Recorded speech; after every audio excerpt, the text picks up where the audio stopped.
Jai Hind Defense Aspirants, welcome back to my channel SSP Success. For any query regarding AFSP and SSP, kindly join our Telegram channel SSP Success, whose link is given in the description box.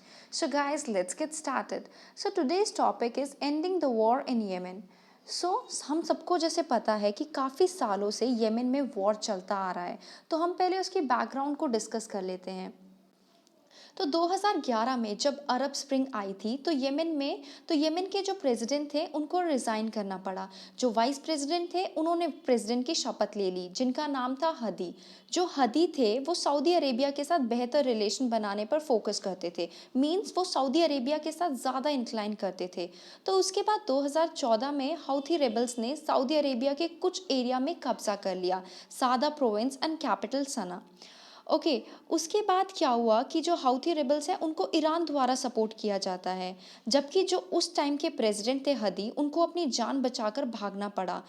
जो Saudi Arabia द्वारा supported थे। तो 2015 से Saudi Arabia और Saudi Arabia की ally countries जो हैं वो हाउथी रेबल्स को ख़त्म करने के लिए कैंपेन मतलब चला रही हैं। तो उसके बाद कैंपेन का क्या मतलब है? कैंपेन का मतलब है कि जो येमेन है उसके चारों ओर एम्बार्गो लगा दिया गया, ब्लॉकेड लगा दी गई, ताकि कोई शिप आ जा ना सके, हाउथी रेबल्स का सप्लाई ना हो सके और उसको पूरी तरह बंद किया जा सके। इसके अलावा बॉम्बार्डमेंट भी शुरू कर दी गई एयरफोर्स की हेल्प से। तो क्वेश्चन ये अराइज होता है, क्या इतने सालों से सऊदी अरेबिया और उसके अलाई कंट्रीज अभी तक हाउथी रेबल्स को ख़त्म नहीं कर पाई है? तो इसका आंसर है नो। तो अगर हम देखें तो जैसे कि जबकि हाउथी रेबल्स जो खास करके नॉर्थ और नॉर्थ वेस्टर्न इलाकों में हैं, उनके पास ऐसी कैपेबिलिटी है अब कि वो सऊदी अरेबिया के अंदर ड्रोन अटैक को लॉन्च कर सकते हैं, मिसाइल लॉन्च कर सकते हैं। तो सऊदी अरेबिया को खतरा और भी बढ़ गया है हाउथी रेबल से। तो कैंपेन अभी भी लगातार चल रही है। सऊदी अरेबिया और सऊदी अरेबिया की एलाई कंट्रीज काफ़ी खर्चा कर चुकी है। उसके अलावा हज़ारों लोग जान गंवा चुके हैं इस सिविल वॉर में, लाखों लोग बेघर हो गए हैं, हज़ारों लोग भुखमरी से मर रहे हैं। तो इतने कम्युनिकेबल डिजीज़ेस फैल गए हैं कि जिनका इलाज करना बिल्कुल मुश्किल हो गया है।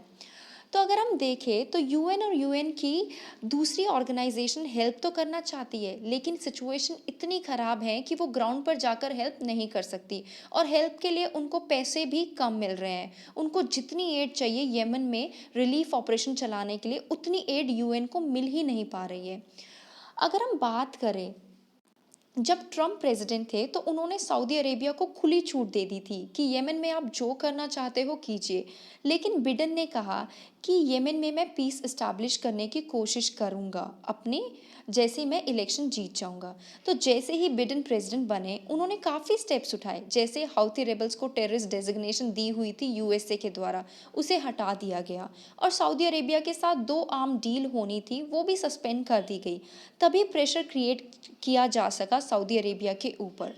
लेकिन येमेन में वॉर को ख़त्म करने के लिए लेकिन जैसे येमेन में अगर हमें वॉर ख़त्म करनी है तो उसके लिए एफर्ट्स जो है वो हाउथी रेबल्स की तरफ से भी होने चाहिए ना। अगर यूएसए जो है वो सऊदी अरेबिया के ऊपर प्रेशर क्रिएट भी कर देता है, लेकिन हाउदी रेबल्स नहीं रुकने वाले हैं। हाउदी रेबल्स ने, जबकि यूएसए के एफर्ट करने के बावजूद भी, एक नॉर्दर्न सिटी है उस पर काफ़ी इंटेंस अटैक लॉन्च किया। इसके बाद यूएसए काफ़ी चिढ़ गया।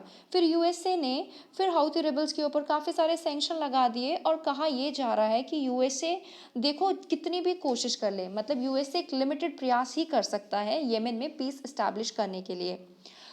तो अगर यूएसए सऊदी अरेबिया को समझा भी दे कि आप अपनी बॉम्बिंग कम कीजिए, ईरान तो फिर भी वेपन्स भेजता रहेगा हाउथी रेबल्स को, तो पीस कैसे इस्टेब्लिश होगी? हाउथी रेबल्स बिना ईरान के सपोर्ट लड़ाई वैसे भी नहीं जारी कर सकते। जैसे अगर हम एग्जाम्पल लें कश्मीर का, तो कश्मीर में मिलिटेंसी का रीज़न क्या है? उनको जो वेपन्स है वो पाकिस्तान इंपोर्ट करता है।